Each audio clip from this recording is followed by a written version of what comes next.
Hello student, welcome in my economics class. हम class 12 के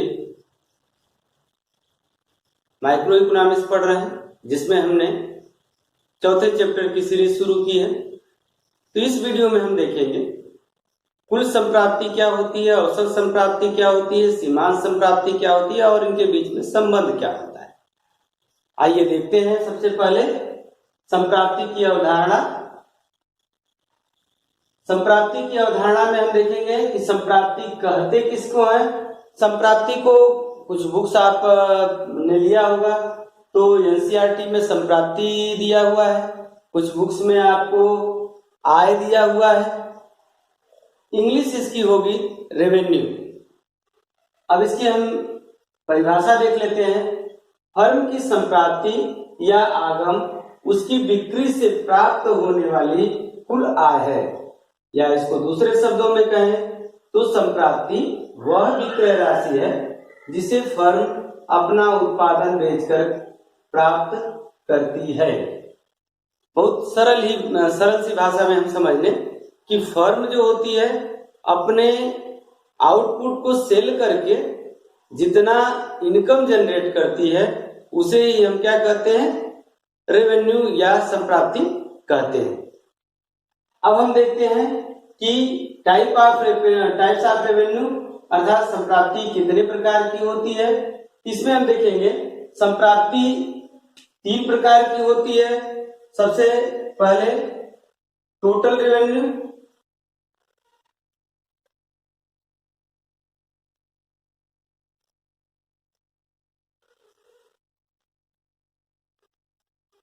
second हमारी होगी एवरेज रेवेन्यू,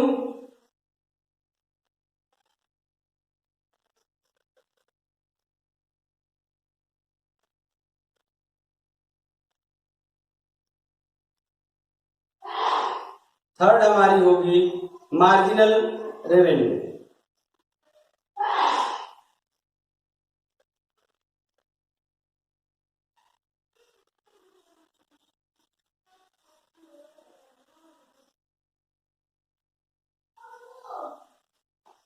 तो संप्राप्ति अर्थात हमारी रेवेन्यू जो होती है वो 3 टाइप की होती है। फर्स्ट टोटल रेवेन्यू, कुल संप्राप्ति या कुल आय। सेकेंड हमारी एवरेज रेवेन्यू या अर्थात औसत संप्राप्ति या औसत आय। तीसरा है हमारा मार्जिनल रेवेन्यू, इसे हम सीमांत संप्राप्ति या सीमांत आय कह सकते हैं। अब हम देखते हैं इनको कैसे हम परिभाषित करेंगे। कुल संप्राप्ति अर्थात टोटल रेवेन्यू उत्पादन की सभी इकाइयों की बिक्री से फर्म को जो आय प्राप्त होती है उसे फर्म की कुल संप्राप्ति कहते हैं। कुल संप्राप्ति PR = P × Q। यहाँ पर P जो होती है वह जो उत्पादन है उसकी कीमत, प्रति इकाई कीमत है, और Q जो है वह उत्पादन की मात्रा है।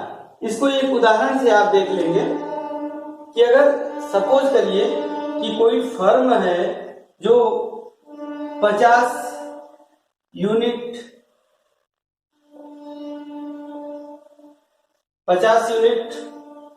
बुक्स का उत्पादन कर रही है, अर्थात 50 किताबों का निर्माण करती है, और एक किताब जो है वह 100 रुपए पर सेल करती है। तो यहां पर कुल संप्राप्ति हमारी क्या हो जाएगी, प्राइस हमारी जो हो गई वो कितनी हो गई, पर यूनिट 100 रुपए हो गई, और कितना उत्पादन हुआ है जिसको बेचा जा रहा है वो 50 यूनिट है। तो 50 × 100 अगर करेंगे, 100 करेंगे तो ये हमारा हो जाएगा 5000। तो 5000 जो हमारी होगी वह क्या प्राप्त होगी, टोटल रेवेन्यू। अर्थात जितना भी कोई भी फर्म या सेलर जितनी इकाई बेचेगा उसको उसकी कीमत से गुणा करने पर जो प्राप्त होगा वह हमारी टोटल रेवेन्यू कहलाएगी। अब हम सेकेंड देख लेते हैं औसत संप्राप्ति अर्थात एवरेज रेवेन्यू। एवरेज रेवेन्यू किसी फर्म की कुल संप्राप्ति में विक्रय की गई उत्पादन की मात्रा से भाग देने पर जो भागफल आता है वह औसत संप्राप्ति कहलाती है। औसत संप्राप्ति कैसे ज्ञात करते हैं? औसत संप्राप्ति अर्थात AR या एवरेज रेवेन्यू इक्वल टू कुल संप्राप्ति टोटल रेवेन्यू डिवाइड बाई कुल बिक्री की मात्रा अर्थात आउटपुट। अब इसको भी हम ज्ञात करने का इसी उदाहरण से देख लेते हैं कैसे ज्ञात करेंगे। तो इसको ज्ञात करने का तरीका हो गया आपका AR equal to TR divide by Q।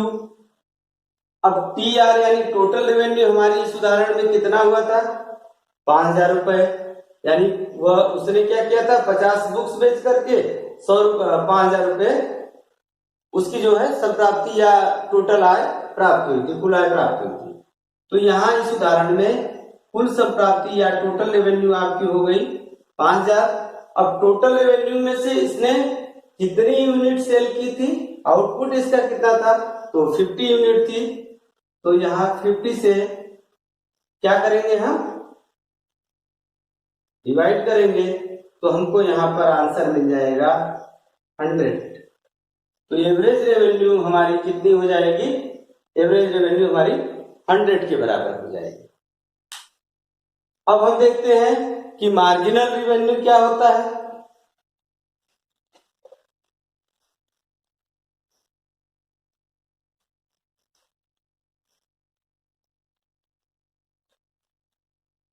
Marginal revenue अर्थात सीमांत संप्राप्ति या सीमांत आय भी इसको कहा जाता है।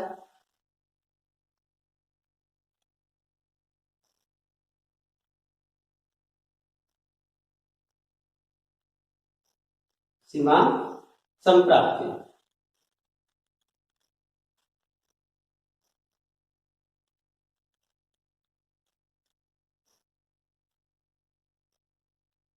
मार्जिनल रेवेन्यू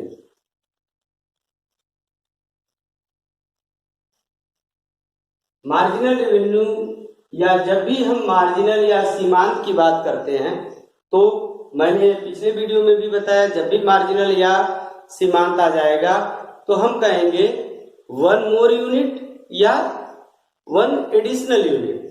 तो यहां भी वही आइडियोलॉजी आएगी कि किसी फर्म द्वारा एक अतिरिक्त इकाई के विक्रय से कुल आय में या कुल संप्राप्ति में जो वृद्धि होती है उसे हम क्या कहते हैं? सीमांत संप्राप्ति कहते हैं। एक अतिरिक्त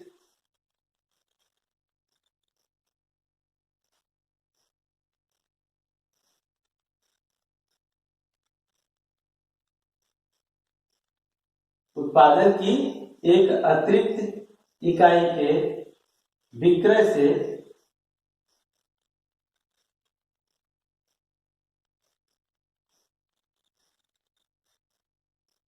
कुल संप्राप्ति में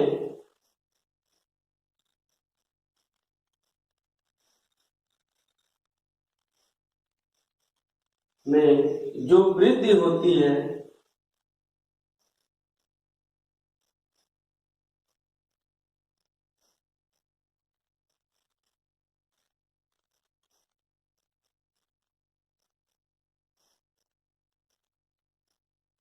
सीमांत संप्राप्ति कहलाती है।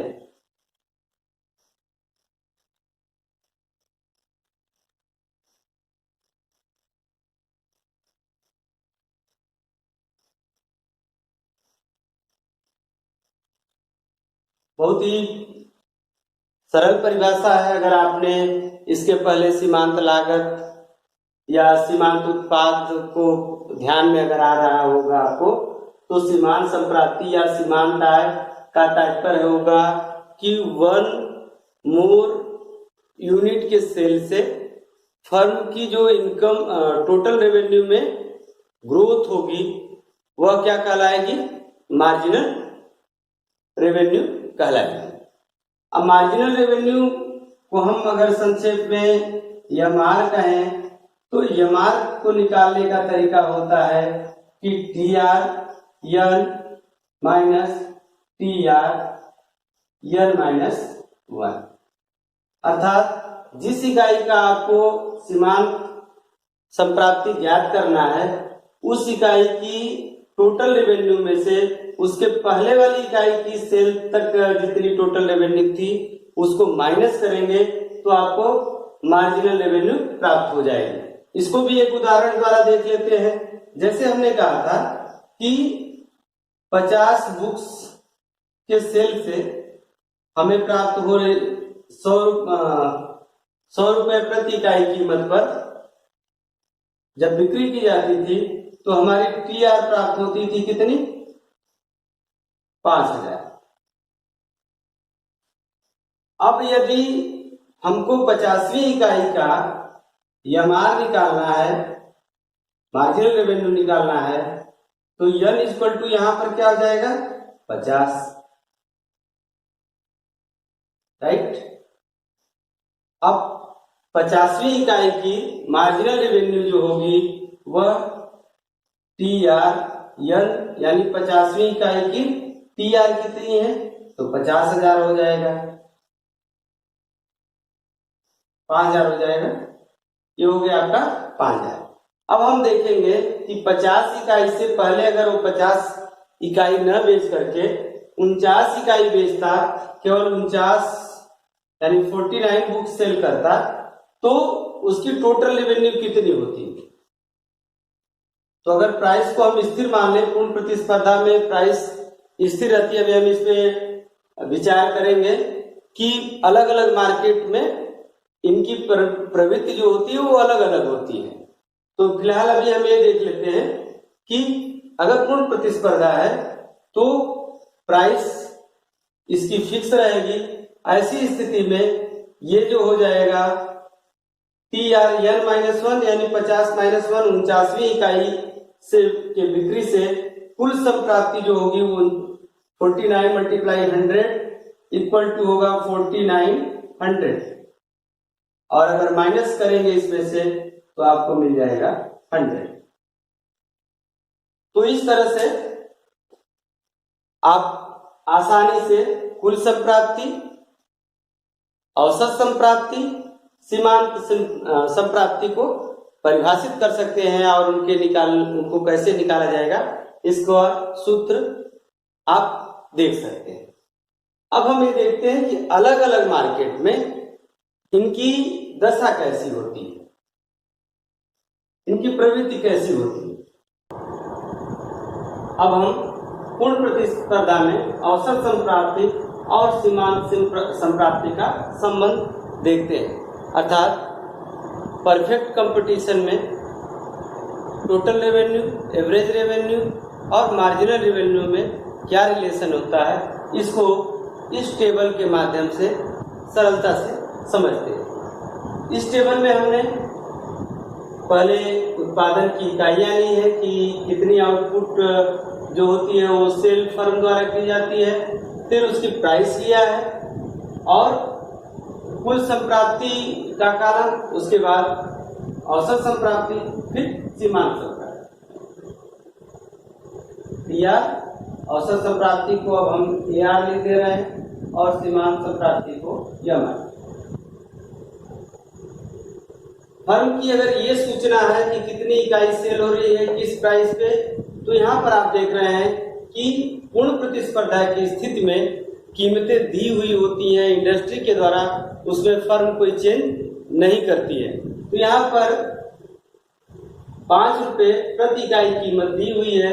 ऐसे में कुल संप्राप्ति आप उत्पादन की इकाई और प्राइस का मल्टीप्लिकेशन करके ज्ञात कर सकते हैं। तो यहाँ पे आप देख रहे हैं कि जब हम उत्पादन की इकाई और कीमत का गुणा कर रहे हैं तो हमको टोटल रेवेन्यू प्राप्त हो रहा है।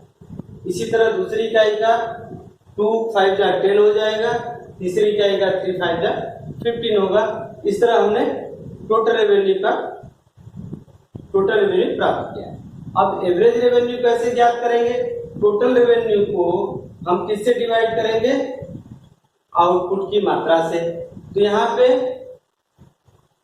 टोटल रेवेन्यू आपकी 5 है। मैंने इसके पहले ही बताया AR equal to TR divide by Q। तो पहली इकाई का TR कितना है? 5 है। Q कितना है? 1 है। तो AR आपका कितना आ गया? 5 लिखा है। इसी तरह दूसरी इकाई का TR आप देख रहे हैं कि 10 है और उत्पादन की मात्रा आउटपुट कितनी है? 2 है, डिवाइड करेंगे 5। ऐसे ही हमने छठी इकाई तक का एवरेज रेवेन्यू निकाला। सीमांत आय के लिए आप जानते हैं कि इसका सूत्र आपने देखा था, MR N equal to TR N minus TR N minus 1। तो ऐसी दशा में अगर हम पहली इकाई का MR निकाल रहे हैं तो ये देख रहे हैं कि MR N पहली इकाई का कितना TR है? 5 है, तो 5 लिख दिया। अब पहली इकाई से पहले का कितना है? तो पहली इकाई के पहले हम ये शो कर रहे हैं कि कोई प्रोडक्शन नहीं हो रहा है, तो वहां पर टोटल रेवेन्यू भी नहीं होगी। तो टोटल रेवेन्यू 0 है वहां पर। तो हमारी पहली इकाई की सीमांत आय 5 होगी। इसी तरह अगर हम दूसरी इकाई का निकालें, मार्जिनल रेवेन्यू दूसरी इकाई का, तो दूसरी इकाई का TR कितना है? 10 है। अब N-1 यानी 2-1 कितना होगा? 1। तो 1 या पहली इकाई का TR कितना है? 5। तो हमारा MR इक्वल कितना है? 5। तो हम इस तरह MR ज्ञात कर लेते हैं। तो ये टेबल जब आप बना लेंगे तो हम टेबल बनाने के बाद ये देखेंगे कि इनके बीच में रिलेशन क्या है। इनके बीच में आप रिलेशन देखोगे तो आपको ये प्राप्त होगा कि जैसे जैसे कोई फर्म अपनी उत्पादन की मात्रा को बेचती है पूर्ण प्रतिस्पर्धा के अंतर्गत, तो उसकी कुल संप्राप्ति यानी टोटल रेवेन्यू एक स्थिर दर से बढ़ती है। सेकेंड हम ये देखेंगे कि एवरेज रेवेन्यू जो होती है वह स्थिर होती है। ऐसा क्यों? क्योंकि एवरेज रेवेन्यू कीमत के बराबर होती है और कीमत जो होती है वह पूर्ण प्रतिस्पर्धा में स्थिर होती है, इसलिए एवरेज रेवेन्यू भी स्थिर होती है। अब तीसरी विशेषता आप देखेंगे कि पूर्ण प्रतिस्पर्धा में सीमांत आय यानी मार्जिनल रेवेन्यू भी क्या है? स्थिर है। ऐसा क्यों है? क्योंकि टोटल रेवेन्यू जो है वह एक स्थिर दर से बढ़ती है। हमारे उदाहरण में प्रति इकाई सेल से टोटल रेवेन्यू में जो वृद्धि हो रही है वह 5 रुपए की वृद्धि हो रही है। तो ऐसी दिशा में चूंकि स्थिर दर से कुल संप्राप्ति बढ़ती है और सीमांत की जो अवधारणा है यानी मार्जिनल रेवेन्यू है वो टोटल रेवेन्यू के बढ़ने की दर को दिखाती है। तो टोटल रेवेन्यू के बढ़ने की दर 5 है, तो इसलिए मार्जिनल रेवेन्यू भी क्या होगी? 5 होगी। ऐसी स्थिति में अगर हम वक्र के रूप में देखें तो एवरेज रेवेन्यू और मार्जिनल रेवेन्यू ये क्या होंगे? एक ही वक्र होंगे, ये अलग अलग वक्र नहीं होंगे। इसको भी देख लेते हैं।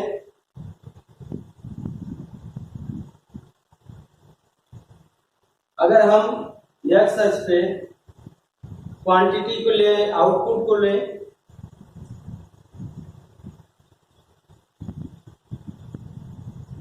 और y अक्ष पे हम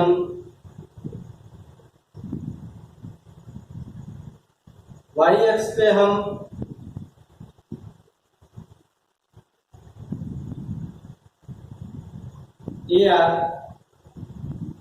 और MR को अगर लें यानी एवरेज रेवेन्यू और मार्जिनल रेवेन्यू को लें, तो हम टेबल की मदद से ये जान गए हैं कि हमारी एवरेज रेवेन्यू और मार्जिनल रेवेन्यू एक ही होगी, अलग अलग वक्र नहीं होगा। यह x अक्ष के समानांतर होगी। x अक्ष की क्या होगी? समानांतर होगी, क्योंकि यह प्रति इकाई सेल से समान मात्रा में इसकी वृद्धि होती है। जैसे अगर उदाहरण ले लें, हमारे इस दशा में, हमारे उदाहरण में जो हमने तालिका देखा था कि प्रति इकाई 5 जो इसकी कीमत थी, इसके कारण एवरेज रेवेन्यू भी इसकी 5 थी और मार्जिनल रेवेन्यू भी 5 थी। तो अगर 1 यूनिट सेल करेंगे तो एवरेज रेवेन्यू 5, अगर 2 यूनिट सेल कर रहे हैं तब भी एवरेज रेवेन्यू 5 और वही मार्जिनल रेवेन्यू भी 5 है। इसलिए x अक्ष के समानांतर AR वक्र और MR वक्र होगा। तो पूर्ण प्रतिस्पर्धा में हमने देखा कि कुल संप्राप्ति जो होगी, टोटल रेवेन्यू, वह स्थिर दर से बढ़ती है। उत्पादन की मात्रा में वृद्धि से जो सेल की जाती है उसकी मात्रा में अगर हम वृद्धि करते हैं तो टोटल रेवेन्यू जो है स्थिर दर से बढ़ती है। औसत संप्राप्ति स्थिर होती है क्योंकि यह कीमतों के बराबर होती है। सीमांत संप्राप्ति भी स्थिर होती है क्योंकि कुल संप्राप्ति जो होती है वह एक स्थिर दर से बढ़ रही होती है। और अगला जो इसकी विशेषता होगी, औसत संप्राप्ति और सीमांत संप्राप्ति बराबर होंगे। और अगर इसको रेखा चित्र के रूप में देखा जाए तो औसत संप्राप्ति और सीमांत संप्राप्ति एक ही वक्र पर होंगे। अब हम देख लेते हैं कि अगर यह पूर्ण प्रतिस्पर्धा न होकर के अपूर्ण प्रतिस्पर्धा है तो उस स्थिति में क्या, अपूर्ण प्रतिस्पर्धा में औसत संप्राप्ति और सीमांत संप्राप्ति को देखते हैं।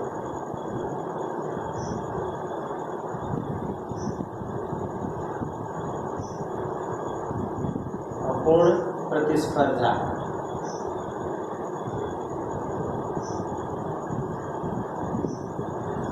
अपूर्ण प्रतिस्पर्धा में औसत संप्राप्ति और सीमांत संप्राप्ति का संबंध हम इस टेबल से देखेंगे।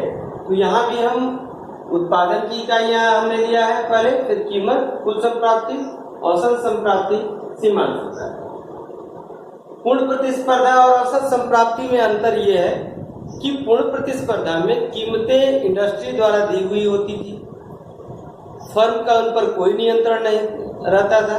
इसलिए फर्में जो होती है एक स्थिर कीमत पर अपनी जितनी चाहे उतनी मात्रा सेल करती थी। लेकिन अपूर्ण प्रतियोगिता में ऐसा नहीं होता। अगर फर्म को अपनी अधिक इकाइयों को विक्रय करना है तो उन्हें अपनी वस्तु की कीमत को कम करना पड़ेगा। तो उस आधार पे ये टेबल बनाया गया है। आप यहाँ पे देख पा रहे होंगे, जैसे जैसे विक्रय की गई इकाइयों की मात्रा बढ़ती है वस्तु की, कीमतें निरंतर घटती जाती है। कुल आय में तो वृद्धि हो रही है। एक ऐसी अवस्था आती है जहां कुल आय में फिर गिरावट होने लगती है। अपूर्ण प्रतियोगिता में औसत आय लगातार गिर रही है। क्यों गिर रही है औसत आय? क्योंकि औसत आय कीमत के बराबर होती है और जब कीमतें गिर रही होती हैं, जब भी अतिरिक्त मात्रा अपूर्ण प्रतियोगिता में विक्रेता सेल करेगा, फर्म सेल करेगी, तो उसे अपनी वस्तु की कीमत को घटानी पड़ती है।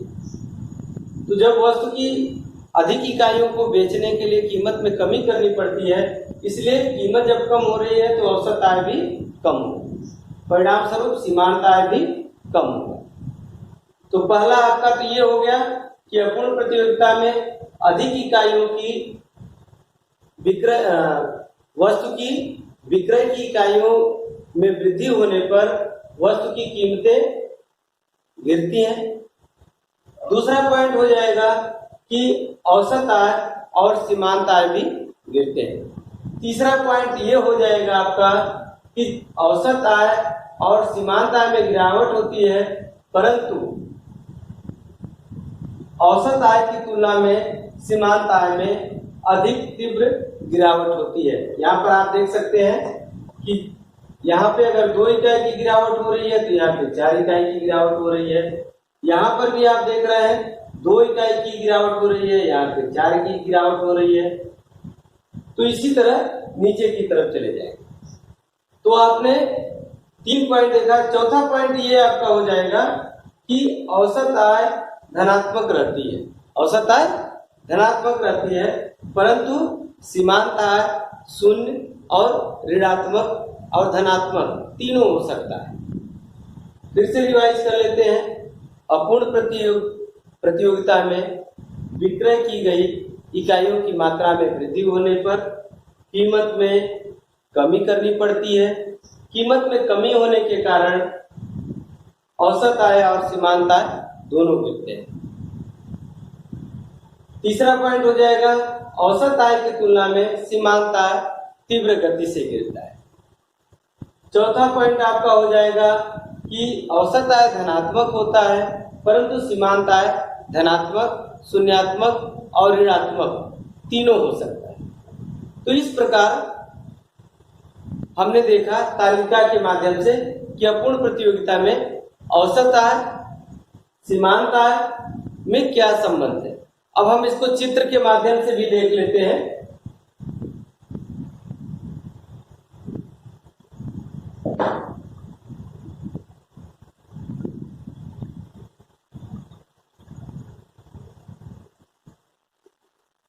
एक्स अक्ष वाई अक्ष खींचा आपने, यहाँ पर भी एक्स अक्ष पे आप सेल की गई आउटपुट को लेंगे कि कितना आउटपुट सेल किया गया है, और यहाँ पर एवरेज रेवेन्यू और मार्जिनल रेवेन्यू को लेंगे वाई अक्ष।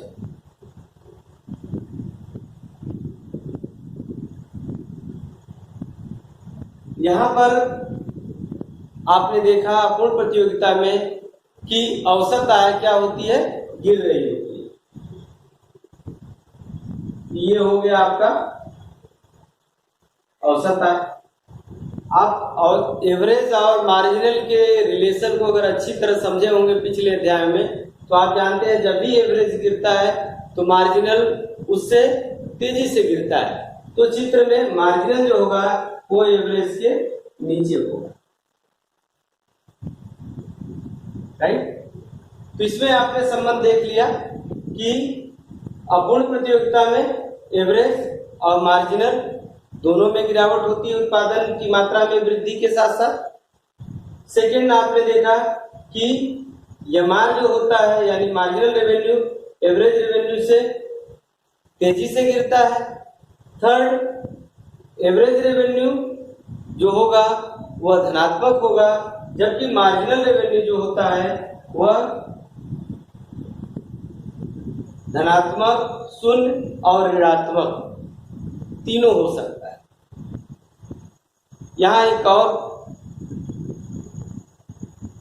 तथ्य मैं बता देना चाहता हूं कि एवरेज रेवेन्यू, ये फर्म का जो एवरेज रेवेन्यू कर्व है वही उपभोक्ता के लिए मांग वक्र भी होगा, क्योंकि यह दिखा रहा है कि किस कीमत पर कितनी वस्तु खरीदी जाएगी। फर्म अगर अधिक मात्रा को सेल करना चाहता है तो कीमत अधिक करेगा। जैसे मान लीजिए यहाँ पे हम 100 सपोज कर रहे हैं 100, तो और ये प्राइस 5 कर रहे हैं, तो अगर ये 5 से प्राइस 10 बढ़ा रहा है, 10 कर रहा है, तो ऐसी स्थिति में वह पहले से कम मात्रा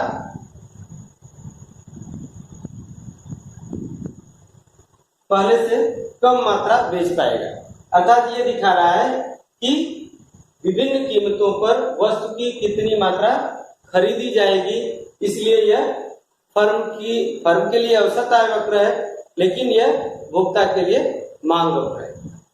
तो आपने अच्छी तरह समझा कि पूर्ण प्रतिस्पर्धा में औसत आय और सीमांत आय में क्या संबंध होता है, और अपूर्ण प्रतिस्पर्धा में औसत आय और सीमांत आय में क्या संबंध होता है। पूर्ण प्रतियोगिता में औसत आय और सीमांत आय एक ही होती है। अगर वक्र के रूप में कहें तो दोनों एक ही वक्र पर शिफ्ट होते हैं, यह एक्स अक्ष के समानांतर होता है। दूसरी तरफ अपूर्ण प्रतियोगिता में आपने देखा औसत आय एक ऋणात्मक ढाल वाली रेखा होती है और सीमांत आय उससे नीचे स्थित होती है। तो यह वीडियो यहीं पर समाप्त होता है। धन्यवाद।